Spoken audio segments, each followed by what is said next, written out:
I recently got this Trevi PM from Louis Vuitton from Fashionphile, and I do, if I can get them out, I do still have the tags attached from Fashionphile because I have not decided 100% that I'm keeping the bag. I'm somewhere between 90 and 99% sure, I think. Doing this video, figuring out what fits is gonna help me decide. It's one of the things I need to check off. So let's see.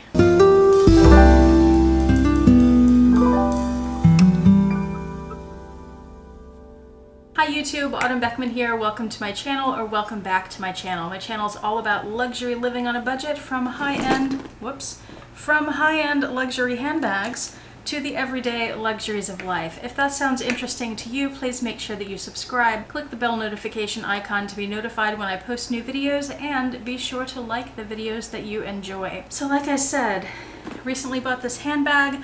I used to have the Trevi GM and I sold it for a few reasons. I can link those videos below about that bag if you'd like to know more about it. It's been, I think, about a year since I sold it, and I've thought about trying the PM size to see if that would work better for me. So that is what I'm doing now, and that is why the tags are still on, since I've had a bag very, very similar to this, exactly the same but bigger, and not in as good condition as this bag. I want to be really certain that this will work for me before I cut those tags off. I do want to say, if you watched the unboxing video of this, which I will also link below, I was a little annoyed by these pleats here. And it's just one side that's kind of messed up. The other side looks great. The pleat on the end was a little messed up too, one of them, just because of the way it was packed and shipping. This one pleat here that's a little messed up isn't really bothering me anymore, so that is not going to prevent me from keeping the bag. A couple things I need to do to decide is figure out what fits, how heavy that's going to be, carry it around for a little while, and just see how it feels. Because I remember the GM bag feeling like a piece of luggage every time I picked it up. I also remember the opening being a little small and tight. Because of the way this bag is constructed, it is more narrow on the top, and then it looks very wide and spacious on the bottom, but the interior lining, which you can pull out, it's sewn in on the top of course, but it's not attached to the canvas inside. That lining is a little bit smaller than the outside of the bag, so it does hold a lot, but it doesn't hold quite as much as you might think, which is another reason I wanted to do this what fits. So let's get started. I'm gonna try all my essentials that I carry in bags this size first, then I'll try a couple of other things that I carry every once in a while to see how those fit. So I'll start with my pochette accessoire, which I use as a catch-all, and just to show you how full that is, there's still quite a bit of room in there for other things. Pochette accessoire, this is the new model, goes in first. You know what I should do? Let's prop this up on something so you guys can see better. All right, that's a little better. You can at least see the opening. Turn it like that. That should work better for you, right? You see how things fit through the opening. So pochette accessoire.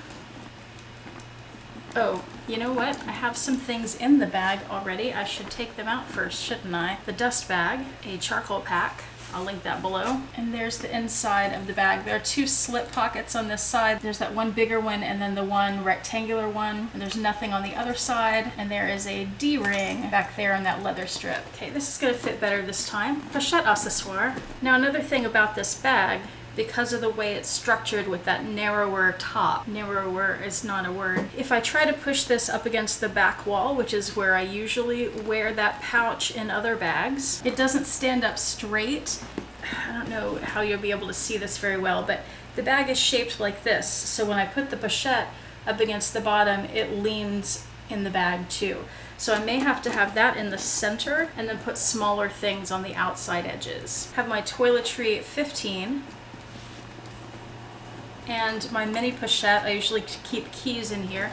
I'm gonna see if those will fit end to end like this on the back wall of the bag. They do. They just kind of barely fit there. So I've moved them a little bit by opening the opening there, but they fit like that, and then I still have all that room. So far so good. It's a little fussier than having a bag that's really open like the Neverfull, but you gotta be a little fussy when you look like this, right? I mean the bag, not me.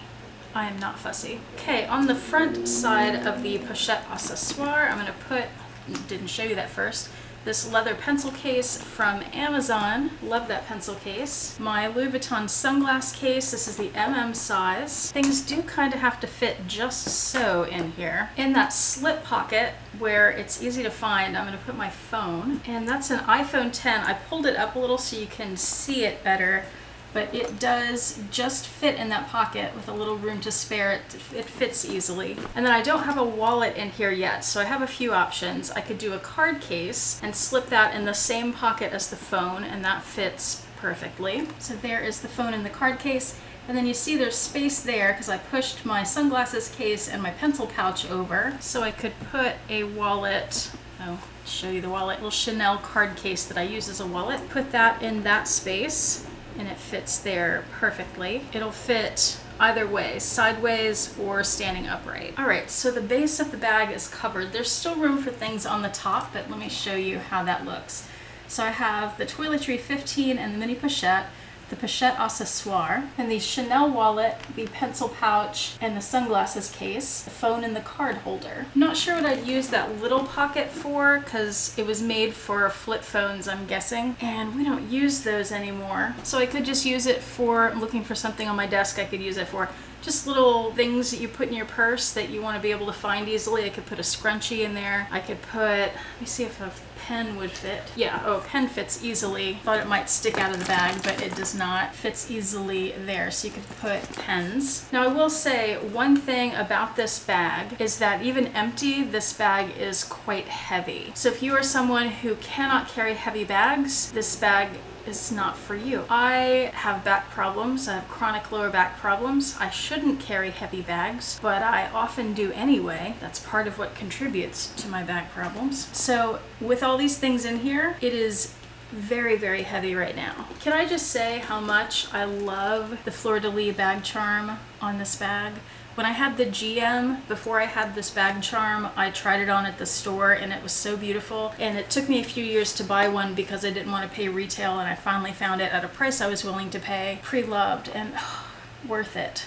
It's so gorgeous. Back to the point, it's very heavy. One of the benefits though of this bag is that you have a couple different options for carrying it. You can carry it handheld, and of course holding it up like I'm doing right now makes my arm hurt more than it normally would because that's not how you carry handbags, right? You can certainly carry it by the handles, just hand holding, or in the crook of your arm. There's also this removable shoulder strap. This is one of my favorite straps from Louis Vuitton. I love it so much. I also use it on my Speedy 30 and Damier Ben. And this slips very easily right over your shoulder, and that is quite comfortable actually. I don't notice the weight of it so much at all. Yeah, I'm definitely liking that better than the GM size. This is a lot more comfortable than I remember the GM being. Just the size of the bag, not even the weight. But putting it on your shoulder, you don't notice the weight so much, at least right up front, as when you're carrying it from the two handles. I'm gonna pause for a second and go walk around the apartment with the bag with all this stuff in it and see how the weight does after a few minutes. Okay, I'm back. Now I only carried it for 5 minutes or so, so that's not like carrying it all day, but it wasn't bad. I will say one thing that I noticed on this bag that I never noticed on the GM is if I'm carrying it over my shoulder and my arm is resting across the bag, that on this handle here, like with all Vuitton handles, this part where the two pieces of leather are sewn together and then you have the glazing, so that edge of the bag was poking into my arm right here. That was noticeable immediately. So I don't know if that would wear on me over time, like if I carried it for a few hours, if it would really start bothering me. But I also don't know if it's enough to prevent me from keeping the bag, because I always say this about the Trevi. I think the Trevi is the most, or one of the most beautiful handbags that Louis Vuitton has ever made. I would really love to have one in my collection. That's why I bought the GM. That was my very first Louis Vuitton bag. Unfortunately, that one didn't work for me for several reasons. It was too big. The pleats were messed up on that particular bag, which is why I got a much nicer model of the PM. I do think that this bag will work a lot better for me than the other one did, and I feel like I'm 99% sure now that I'm going to keep it. So there she is in her glory. Oh, I also wanted to try putting something in the top here, because one thing I want to point out is, you know, I don't have the top section filled with anything, and it seems like, oh, you could fit a lot more in there. The only other thing that I might try putting in there is a scarf or maybe an umbrella if it was raining that day. So let's pretend that dust bag is a scarf. I can put it there. You don't want to put a lot in the top of this bag because then it changes the shape. That top section is supposed to be structured in a way where it's narrow, and then the rest of the bag bulks out. And when you fill that, it bulks out the top and it can misshape it. This bag is prone to being misshapen. You'll notice that if you look at the ones on the Preloved market. I don't know, guys. I think the Trevi PM is part of my collection now. I guess Roxy agrees. What do you think, Roxy? Do you approve of this bag? That one? You're not even gonna look at it? Well, I'm pretty sure I approve. Bye, Roxy. Those of you who have had the Trevi PM, do you still have it? Do you still love it? Did you get rid of it? Tell me what your experiences are. Although I think by the time this video gets posted, I will have had to make my decision. But maybe not. I don't remember. I don't remember how long Fashionphile gives you. I hope that you and your loved ones are doing well. Thank you so much for watching. I do appreciate it. And I'll see you back here next time. Have a fantastic day. Bye.